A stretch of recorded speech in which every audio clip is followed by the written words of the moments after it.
నమస్తే. రాష్ట్రంలో ఈసారి వచ్చేది బీఆర్ఎస్ పార్టీ.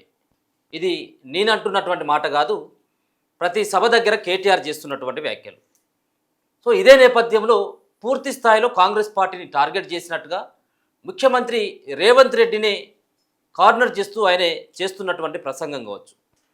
సో వ్యక్తిగతమైనటువంటి కొన్ని అంశాలతో పాటు పార్టీకి సంబంధించినటువంటి అన్ని అంశాలని తనదైనటువంటి శైలిలో విమర్శలు చేస్తూ మళ్ళీ ఇప్పటికే జనాలంతా కూడా తప్పు చేసిళ్ళు, ఈసారి అసలే తప్పు చేయరు, మా పార్టీ అధికారంలోకి వస్తుందంటూ ధీమా వ్యక్తం చేయడం ఒకటి కావచ్చు. ఆర్ఎస్పీకి సంబంధించినటువంటి ఆర్ఎస్ ప్రవీణ్ కుమార్కి భద్రత తగ్గింపు కావచ్చు. ఈ రెండు అంశాలపైన ఇప్పుడు చర్చ నడుస్తూ ఉంది. ఇదే అంశాల పట్ల మాట్లాడేటువంటి ప్రయత్నం చేద్దాం. మనతో పాటు కిషోర్ రెడ్డి గారు, TPCC protocol vice chairman Kishore Reddy గారు మాట్లాడేటువంటి ప్రయత్నం చేద్దాం. అన్న నమస్తే. నమస్తే. ఇక్కడ ప్రోటోకాల్ డిపార్ట్మెంట్ మీదే కాబట్టి ముందుగా అదే అంశాన్ని మాట్లాడేటువంటి ప్రయత్నం చేద్దాం. సో ఆర్ఎస్పీకి ఉన్నట్టుగా ఉండి ఎందుకు ఆయన భద్రతని తగ్గించిన 3+3గా ఉండేటువంటి సెక్యూరిటీని తగ్గించడం వెనుక అసలు మతలాబ్ ఏంటి? కొంతమంది ఏమంటారంటే ఆర్ఎస్పీని చంపేందుకే రేవంత్ రెడ్డి ప్లాన్ చేసిండు, అందుకే భద్రతను తీసేసిండు అనేది వాళ్ళు మాట్లాడుతున్నటువంటి మాట. దానికి మీ సమాధానం ఏంటి? ఈరోజు మనం చూసినట్టయితే రాష్ట్రంలో ఉన్నటువంటి ముఖ్యమంత్రి గారు స్వయాన ముఖ్యమంత్రి గారి యొక్క కాన్వేని కూడా అదేవిధంగా సెక్యూరిటీని కూడా చాలా ఎంతవరకు తక్కువ మినిమైజ్ చేయాలో అంతవరకు మినిమైజ్ చేసేటటువంటి ప్రయత్నం చేసిండు.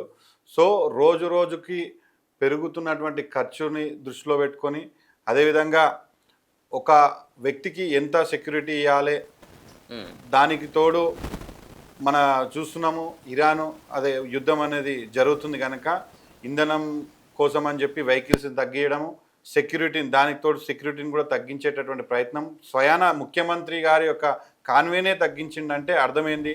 అన్నిటిలో కూడా మనం మినిమైజ్ చేసుకుంటూ పోదాం అని ఒక రెఫరెండం అంటే ప్రజలకు ఒక రెఫరెండం ఇవ్వాలి, ప్రజలకు మనం జవాబుదారీగా ఉండాలి కనుక ప్రజలకు మనం ఒక రెఫరెండం ఇవ్వాలని చెప్పి ఇలాంటి పనులన్నీ కూడా రేవంత్ రెడ్డి గారు ఒకటి చేసుకుంటూ పోతున్నాడు. అంటే ముఖ్యంగా ఈ ఆర్ఎస్పీకి తగ్గించడం వరకు ఓకే, కానీ రేవంత్ రెడ్డి సంబంధించిన సోదరులకి వాళ్ళ తమ్ముళ్ళకి ప్రోటోకాల్ ఎందుకు, వాళ్ళ అన్నకి ప్రోటోకాల్ ఎందుకు, నలుగురు గన్మెన్లు ఎందుకు, కేవలం మమ్మల్నే బీఆర్ఎస్లో ఎందుకు టార్గెట్గా చేయాలి? నేను 20-25 సంవత్సరాల పాటు నేను సేవ చేసిన, నేను ఐపీఎస్ ఆఫీసర్గా పనిచేసిన అని చెప్పేసి ఆయన మాట్లాడుతున్నటువంటి తీరు కూడా కనబడతా ఉన్నది. ఎందుకు మరి ఈ వ్యత్యాసం ఎందుకు? వాళ్ళ తమ్ముళ్ళకి భద్రత ఉండడం ఎందుకు, ఇక్కడ ప్రవీణ్ కుమార్కి ఎందుకు భద్రతను తొలగించడం ఎందుకు? ఇది నిజంగా కూడా తప్పు. రేవంత్ అన్న వాళ్ళ తమ్ముళ్లకు సెక్యూరిటీ అనేది గవర్నమెంట్ సెక్యూరిటీ లేదు, వాళ్ళకు ఉండాల్సింది ఓన్లీ ప్రైవేట్ సెక్యూరిటీ. మీరు కనుక్కోండి. కేవలం తిరుపతి రెడ్డి గారికి ఉంటే గవర్నమెంట్ సెక్యూరిటీ ఉండొచ్చు. ఎందుకు అంటే అతను కొడంగల్కి ఇన్ఛార్జ్, కాంగ్రెస్ పార్టీకి తరఫున ఇన్ఛార్జు. సో ముఖ్యమంత్రి గారు స్వయంగా కొడంగల్కి వెళ్ళి అభివృద్ధి కార్యక్రమాలు చేయలేడు కనుక ఆయన తరఫున ఎవరో ఒకరు రిప్రజెంట్ చేయాలి ఆ కాన్స్టిట్యున్సీని. కనుక అతను ఒక కాన్స్టిట్యున్సీ కాంగ్రెస్ పార్టీ ఇన్ఛార్జ్గా మన తిరుపతి రెడ్డి అన్నగారిని నియమించడం జరిగింది. సో దాంట్లో భాగంగానే ఈ సెక్యూరిటీ అనేది ఆయనకు వర్తిస్తుంది తప్ప మిగతా ఎవరికి కూడా సెక్యూరిటీ లేదు. వాళ్ళు ఏదైనా సెక్యూరిటీ ఉన్నా కానీ అది ప్రైవేట్ సెక్యూరిటీ, పూర్తిగా వాళ్ళ వ్యక్తిగతం. సో కేటీఆర్ కూడా మాట్లాడుతున్నటువంటి మాటలు మీరు దాదాపుగా దగ్గర నుంచి చూస్తుంటారు. నెక్స్ట్ మా పార్టీ అధికారంలోకి వచ్చేది, రేవంత్ రెడ్డి కూడా పూర్తి స్థాయిలో ముఖ్యమంత్రిగా 5 ఏళ్ల పాటు కూడా ఆయన పరిపాలన చేయలేనటువంటి ఒక అసమర్థత స్థితిలో ఉన్నాడు. ఆయనే హిట్లర్గా ప్రకటించిండు. ఒక రాక్షసుడితో, ఒక నరరూప అంతకుడితో అంతటా ఆయనే పోల్చుకుంటున్నాడు. సో రేవంత్ రెడ్డి చేతిలో ఇప్పుడు తెలంగాణ బందీ అయిందన్నటువంటి వాటితో పాటు పిచ్చి తుక్లకు యొక్క పాలన నడుస్తుంది రాష్ట్రంలో అంటూ కేటీఆర్ మాట్లాడుతూ ఉన్నాడు. కేటీఆర్కి పిచ్చి పట్టింది. ఎందుకంటే అలా చిల్లే అన్యాయం చేసిండని చెప్పి ఇంటి పంచాయతీ అన్యాయం చేసిండని చెప్పి రోడ్ల మీద తిరుగుతుంది. వాళ్ళ తండ్రి వచ్చేసి ఫామ్ హౌస్లో రెస్ట్ తీసుకుంటుండు. వాళ్ళ బావ ఇంకొన్ని రోజులు మా అంటే నాకు తెలిసి ఒక సంవత్సరం ఉంటాడో పోతాడో, తర్వాత మెల్ల బీజేపీతో లైన్ చేసుకుంటుండు. బీజేపీలకు పోయేటటువంటి ఆస్కారం ఉంది కనుక కేటీఆర్ గారు ఏకలింగంగా ఉన్నాడు. సో దానిలో భాగంగానే ఆయనకు పిచ్చి లేచి ఎక్కడ పోతే అక్కడ ఫ్రస్ట్రేషన్లో ఉండి మీరు చూస్తున్నారు. రోజుకు ఒక సభ అనుకుంటూ ఏదో ఒక దగ్గర కార్యక్రమం అనుకుంటూ పోయి ఆ సభలోకి వెళ్ళి ఆయన ఫ్రస్ట్రేషన్ అంతా కూడా ప్రజల మీద వెళ్ళగక్కుతున్నాడు. సో మీరు మొన్న చూసినట్టయితే ఎక్కడికి వెళ్ళినా కానీ రాష్ట్రంలో ఏదో ఒక అనిశ్చితి ఏర్పాటు చేయాలి. రాష్ట్రంలో ఉన్నటువంటి ప్రజలను ఏదో ఒక విధంగా ఇబ్బందులకు గురి చేయాలనే ప్రయత్నం బాగా చేస్తుండు, కానీ ఏడ కూడా పాస్ అవుతలేడు. ఎక్కడికక్కడ మీరు చూస్తున్నారు ఆయనకు కేటీఆర్కి సంబంధించినటువంటి పేడ్ బ్యాచ్ ఎవరైతే బల్క సుమ్మనో లేదంటే ఇంకా వాళ్ళకి సంబంధించిన టీఆర్ఎస్ పార్టీ నాయకులు ఉన్నారో వాళ్ళే చెప్తున్నారు స్వయంగా రాష్ట్రంలో రైలు పట్టాలు తీయాలి, మన రాష్ట్ర ప్రభుత్వాన్ని ఏదో ఒక విధంగా మిలిటెంట్ యాక్ట్ చేసి వాళ్ళని ఇబ్బందులకు గురి చేయాలి, అప్పుడే మన టీఆర్ఎస్ ప్రభుత్వానికి ఆదరణ వస్తుంది, టీఆర్ఎస్ పార్టీకి ఆదరణ వస్తుంది అనే ఒక భావంతో వాళ్ళు ఉన్నారు కనుక వాళ్ళు చేసేది ఏం లేదు. గత 10 సంవత్సరాలలో బాగా తిన్నారు. సో పబ్లిక్ అర్థమైపోయింది, అరే వీళ్ళు రాష్ట్రాన్ని ఒక అడ్డగోలుగా అవినీతి కార్యక్రమాలు చేసి రాష్ట్రాన్ని ఒక విచ్ఛిన్నం చేసేటటువంటి ప్రయత్నం చేశారు కనుక వాళ్ళని నమ్మే పరిస్థితులలో లేరు కనుక మళ్ళీ తెలంగాణ ఉద్యమం టైంలో ఏ విధంగా అయితే తెలంగాణ సెంటిమెంట్ యూజ్ చేసుకొని అధికారంలోకి వచ్చినామో అదే తరహాల మళ్ళీ అమాయక ప్రజలను ఏదో ఒక విధంగా మనం అనిశ్చితి క్రియేట్ చేసి మనకు ఒక సెంటిమెంట్ క్రియేట్ చేయాలని ఒక నెపంతో ఉన్నారు. సో ప్రజలు వాళ్ళ 10 ఏళ్ళ పాలన చూసిరు కనుక వాళ్ళంటే ఏందో తెలిసిపోయినాక ఇప్పుడు మళ్ళా అదే ప్రయత్నం చేస్తుంటే ప్రజలు కూడా విసుక్కుంటున్నారు. ప్రజలకు కూడా చాలా పనులు ఉన్నాయి. సో ప్రజలకు ఒక మీరు చూస్తుండండి, తెలంగాణ ముఖ్యమంత్రి మన రేవంత్ అన్న ముఖ్యమంత్రి అయిన నుంచి కొద్దిగా ప్రజలకు ఒక రియాలిటీ అనేది అర్థమైకుంటూ వస్తుంది. మనం రాగానే తెలంగాణ రేవంత్ అన్న ముఖ్యమంత్రి కాగానే ముఖ్యమంత్రి సీట్లో కూర్చోగానే రాష్ట్ర పరిస్థితి ప్రజలకు వివరించారు. అందరు ఏమనుకోరు కేసీఆర్ నయం కానీ క్రమక్రమంగా ఈరోజు 2.5-3 సంవత్సరాలు అయింది, ప్రజలకు అర్థమవుతుంది అరే రాష్ట్రాన్ని మొత్తం అగోగతి పాలు చేసిండు కేసీఆర్. సో ఉన్న దాంట్లో మనం ఎట్లా చక్కదిట్టు పెట్టుకోవాలి, మనం ఉన్న దాంట్లో ఏ విధంగా మన రిసోర్సెస్ యూజ్ చేసుకోవాలి, ఏ విధంగా చేసుకోవాలని చెప్పి ప్రజలకు కూడా అర్థమయ్యేటటువంటి పరిస్థితి ఏర్పడ్డది. సో ఈరోజు రేవంత్ అన్నను ప్రజలు ఎక్కువగా నమ్మేటటువంటి ఆస్కారం ఉంది కనుక ప్రజలలో మళ్ళీ ఏదో ఒక సెంటిమెంట్ క్రియేట్ చేసి ఏదో ఒక అనిశ్చితి క్రియేట్ చేసి మళ్ళీ అధికారంలోకి రావాలని చెప్పి టీఆర్ఎస్ పార్టీకి సంబంధించిన నాయకులు అదేవిధంగా కేటీఆర్ గారు ముఖ్యంగా, ఎందుకంటే అలా ఇంటి సపోర్ట్ కూడా లేదు, అలా తండ్రి సపోర్ట్ చేస్తలేడు, అలా చెల్లె సపోర్ట్ చేస్తలేదు, అలా బావ సపోర్ట్ చేస్తలేడు. సో పిచ్చిలేస్తుంది. అందుకే ఆడితే ఆడ పోయి ఫ్రస్ట్రేషన్ అవుతుండు. పబ్లిక్ ఆయన మాట్లాడుతుంటే పబ్లిక్ పోతుంటే కూడా ఆయన అరే ఎందరా ఆయన ఉండండిరా అని బతిలాడుకునేటటువంటి పరిస్థితి ఏర్పడ్డది. సో కేటీఆర్ గారిని నమ్మతలేరు అనేది ఖచ్చితంగా క్లియర్ కట్గా తెలుస్తుంది. సో ఇక్కడ ఒక పక్కన కూడా రేవంత్ రెడ్డిని ఉద్దేశించి మీ పార్టీకి సంబంధించినటువంటి కాంగ్రెస్ పార్టీకి సంబంధించినటువంటి నాయకులను ఉద్దేశించి అంటే ముఖ్యమంత్రినేమో నువ్వు సప్త సముద్రాల అవతల దాక్కున్నా కానీ నిన్ను తీసుకుని వస్తే నేను కేసీఆర్ అంత మంచోని నేను ఏం కాదు, నేను ఖచ్చితంగా ఏ శిక్ష వేయాలనో అది వేస్తా, నా కార్యకర్తలను ఎవరైతే ఇబ్బంది పెడతా ఉన్నారో రాసుకోండిరా మీరు బుక్కులలో, వాళ్ళ సంగతి ఏందో నేను చూస్తా అని చెప్పేసి హెచ్చరిస్తున్నాడు గట్టిగా. ఈ డైలాగులన్నీ రేవంత్ అన్న దగ్గర నేర్చుకునే, గతంలో రేవంత్ అన్న ఏ విధంగా అయితే మాట్లాడిండో ఆ విధంగానే ఈయన మాట్లాడి మళ్ళా ప్రజలకు పోవాలన్న ఒక ప్రయత్నం చేస్తుండు. ఆయన అధికారంలో ఉన్నప్పుడే ఏం బీకలేడు రేవంత్ అన్న, మా అంటే జైలుకు పంపించాడు. ఈరోజు మళ్ళీ అధికారంలోకి వస్తా అన్నా కానీ ఎవరు అసలు అధికారంలోకి వస్తానన్న దరిదాపులో కూడా లేడు. ఈరోజు ఆల పార్టీ విచ్ఛిన్నమైంది, 3-4 భాగాలు అయింది. సో మళ్ళీ రేవంత్ రెడ్డి గారే ముఖ్యమంత్రి అవుతారు, రెండోసారి ముఖ్యమంత్రి అవుతాడు. సో ప్రజలకు ఏదో ఒక విధంగా వాళ్ళకు అనిశ్చితి క్రియేట్ చేసి మళ్ళీ అధికారంలోకి రావాలి, టీఆర్ఎస్ పార్టీకి సంబంధించిన క్యాడర్ని కాపాడుకోవాలనే ప్రయత్నమే ఉంది తప్ప ఆయన ప్రయత్నం ముఖ్యమంత్రి కావాలని లేదు. టీఆర్ఎస్ పార్టీని కాపాడుకోవాలి, టీఆర్ఎస్ పార్టీ క్యాడర్ని కాపాడుకోవాలనే ప్రయత్నమే ఉంది.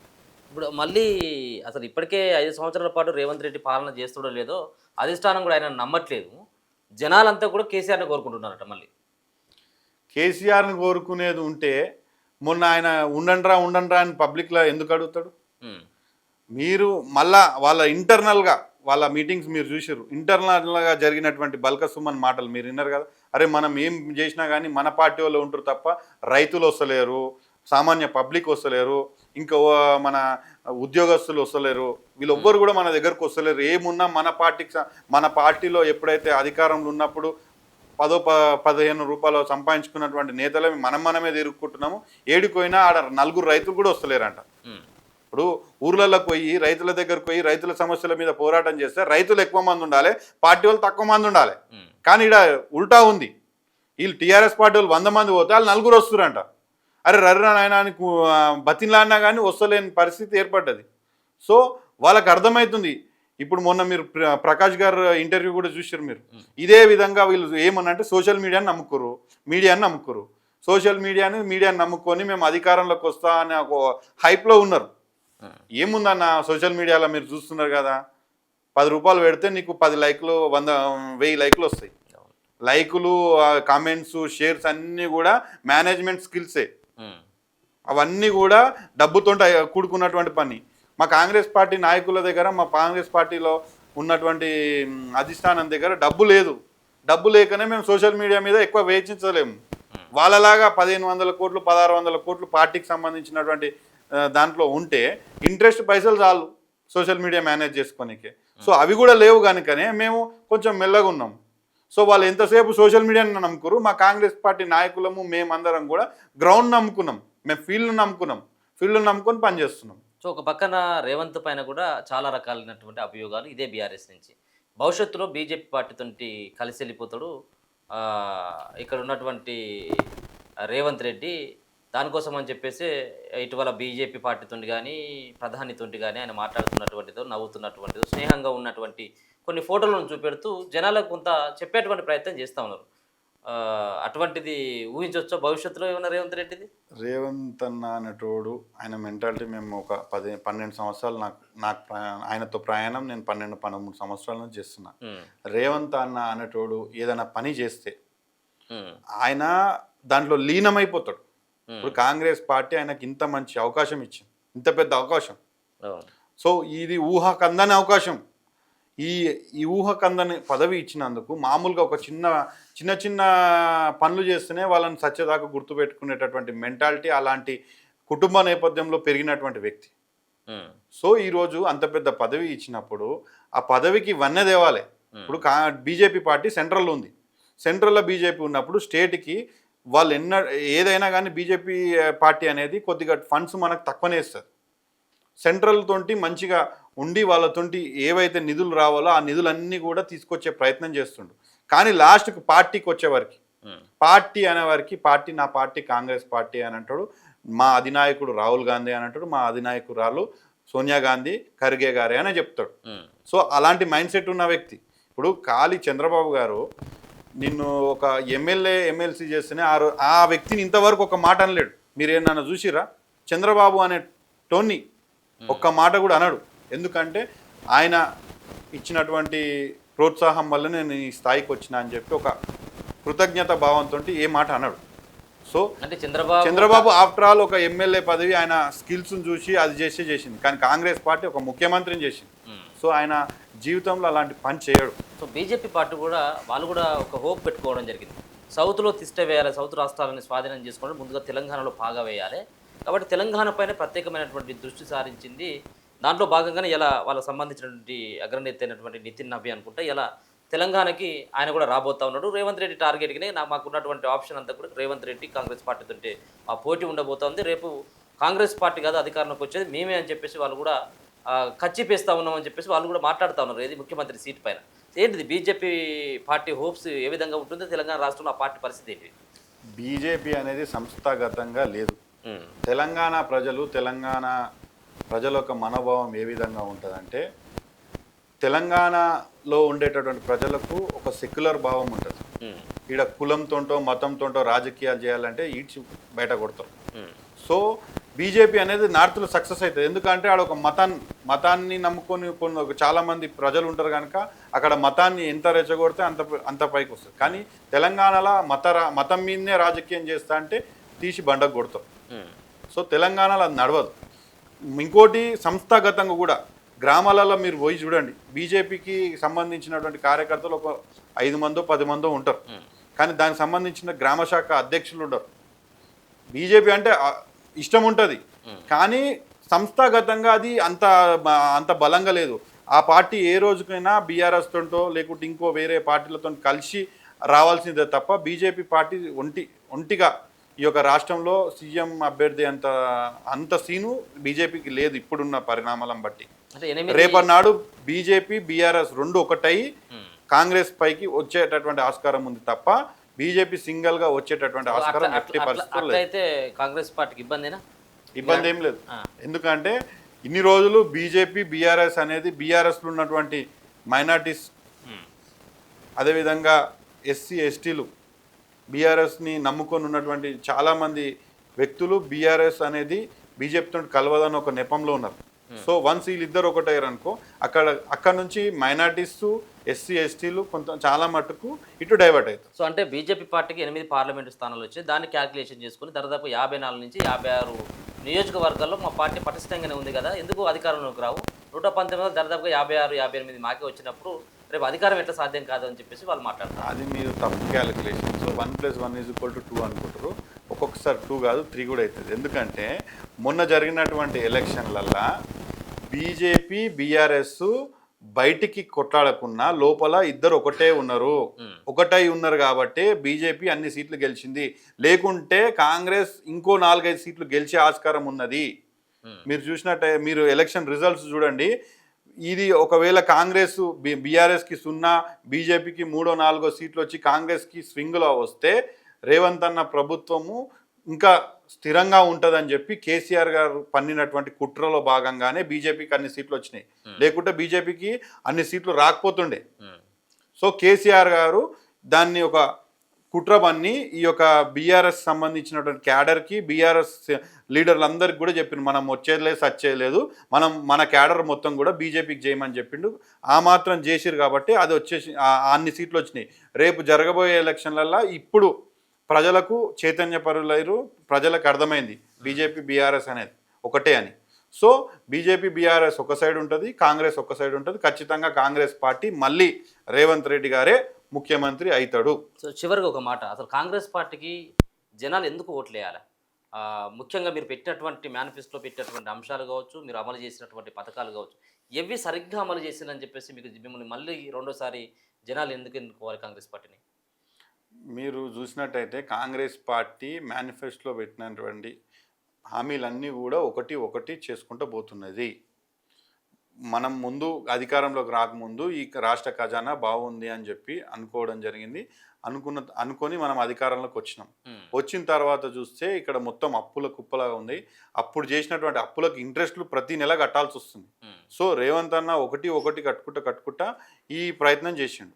సో ఈరోజు రేపటి నాడు మన కాంగ్రెస్ పార్టీ తరఫున ఎన్ని స్కీములు నీకు మహిళలకు సంబంధించి ఒక 3-4 స్కీములు అవి పకడ్బందీగా అమలు అవుతున్నాయి. ఇందిరమ్మ చీరలు కావచ్చు, మహాలక్ష్మి కావచ్చు, అదేవిధంగా మన దాన్ని ఏమంటారు, మన బస్సు ఫ్రీ బస్ కావచ్చు, మన బాక్రా మహిళలకు రుణాలు కావచ్చు, ఇంకా అనేకమైనటువంటి స్కీములు మహిళల ద్వారా అది నడుస్తూనే ఉంది. ఇప్పుడు మన షాదీ ముబారక్ కావచ్చు, దానికి తోడు మన రైతులకు రుణమాఫీ చేసిండు. అది రుణమాఫీ అనేది ఏ గవర్నమెంట్ కూడా చేయలేదు, కానీ మన గవర్నమెంట్ వచ్చినాక మొత్తం రుణమాఫీ 2 లక్షల రుణమాఫీ చేసిండు. సో రైతులకు రైతు బంధు ఇవన్నీ చేసుకుంటూ వస్తూనే ఉన్నాడు. రైతు భరోసా కింద ఫండ్స్ రిలీజ్ చేసి చాలా ఉన్నాయి కదా మీరు చెప్పినటువంటి అంశాలు, ఇంకా చాలా కూడా మిగిలిపోయినాయి. 2.5-3 సంవత్సరాలు అదే అండి. ఇప్పుడు మిగిలిపోయినాయంటే ఉన్న బడ్జెట్లా ఒకటి చేసుకుంటూ వస్తున్నాడు, కానీ మోసం అయితే చేసలేదు కదా. వాళ్ళలాగా అడ్డగోలుగా హామీలు ఇచ్చి మేము అది చేసాం అని చెప్పి ఏది చేయకుండా లేడు కదా. ఇప్పుడు దళిత బంధు అని చెప్పి వాళ్ళు స్కీమ్ తీసుకోరు. ఒక ఊర్లో 100 మంది ఉంటే ఒకరికి ఇచ్చి అది దళిత బంధు అని చెప్పారు. డబల్ బెడ్రూమ్ అని స్కీమ్ తెచ్చారు. ఒక ఊర్లో 100 మంది ఉంటే ఒకరికి ఇచ్చారు, మిగతా 99 మందికి ఇవ్వలేరు. అవన్నీ చేసేపటికే కదా ఓడిపోయారు. కానీ రేవంత్ అన్న ప్రభుత్వంలో మీరు చూసినట్టయితే ఇందిరమ్మ గృహాలు, ఆ గృహాలు ఇప్పుడు ఎవరైతే ఎలిజిబుల్, ఒక గ్రామంలో 50 మంది ఎలిజిబుల్ ఉంటే 30-35 మందికి వస్తున్నాయి. సో తద్వారా ప్రజలలో కూడా, గ్రామాలలో, అదేవిధంగా సిటీలో, పట్టణాలలో కూడా వాళ్ళు అనుకుంటారు, అరే చేస్తుండు, ఉన్న దాంట్లో ఏదో ఒకటి చేస్తుండు భయ్. కానీ వాళ్ళ పాలనలో మొత్తం అడ్డగోలుగా వాళ్ళ ఆస్తులు పెంచుకున్నాడు, వాళ్ళు సంపాదించుకునే ఉండే. కానీ ఈరోజు ఎంతో కొంత చేసుకుంటూ వస్తుండు. రాష్ట్రం అగవతి పాలైంది. దానికి తోడు రియల్ ఎస్టేట్ లేదు, దానికి తోడు మన వరల్డ్ వైడ్ క్రైసిస్ నడుస్తుంది.